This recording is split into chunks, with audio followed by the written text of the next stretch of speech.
पश्चिम बंगाल में 28 फरवरी को final voter list जारी होनी है और इससे एक दिन पहले सुप्रीम कोर्ट में बंगाल एसआईआर के मुद्दे पर सुनवाई हुई, जहां सीजीआई की बेंच ने कड़े लहजे में कह दिया कि उसके आदेश का उल्लंघन ना तो चुनाव आयोग कर सकता है और ना ही राज्य सरकार। तो क्या कुछ हुआ इस सुनवाई के दौरान और क्या है फाइनल वोटर लिस्ट को लेकर जानकारी, जानेंगे इस रिपोर्ट में। पश्चिम बंगाल में एसआईआर को लेकर जारी कानूनी और सियासी घमासान के बीच सुप्रीम कोर्ट ने कड़ा रुख अपनाया है। अदालत ने कड़े लहजे में चेतावनी दी कि ना तो चुनाव आयोग और ना ही राज्य सरकार उसके आदेशों की लक्ष्मण रेखा कोई पार नहीं कर सकता। मामले की सुनवाई के दौरान वरिष्ठ अधिवक्ता कपिल सिब्बल ने राज्य सरकार का पक्ष रखते हुए आरोप लगाया कि चुनाव आयोग ने पीठ पीछे न्यायिक अधिकारियों के लिए एक प्रशिक्षण मॉड्यूल जारी किया है, जिसमें उन्हें निर्देश दिए गए हैं कि कौन से दस्तावेज स्वीकार करने हैं और कौन से नहीं।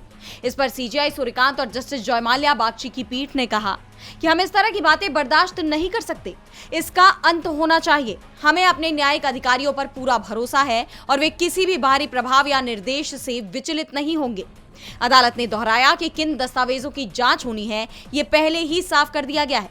जस्टिस जयमाल्या बागची ने कहा कि हमारे आदेश बिल्कुल स्पष्ट है, ना तो चुनाव आयोग और ना ही राज्य सरकार इस मामले में सुप्रीम कोर्ट के आदेशों के आगे जाएगी। जैसा कि आप जानते हैं कि 20 फरवरी को सुप्रीम कोर्ट ने फैसला सुनाते हुए चुनाव आयोग और सरकार के टकराव को कम करने के मकसद से पूर्व और वर्तमान जिला न्यायाधीशों को तैनात करने का निर्देश दिया था।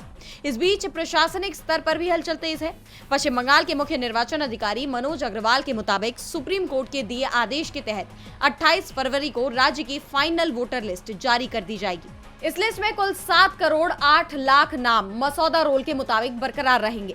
जिन नामों पर न्यायिक निर्णय लंबित है, उनके आगे न्यायिक निर्णय के अधीन लिखा होगा।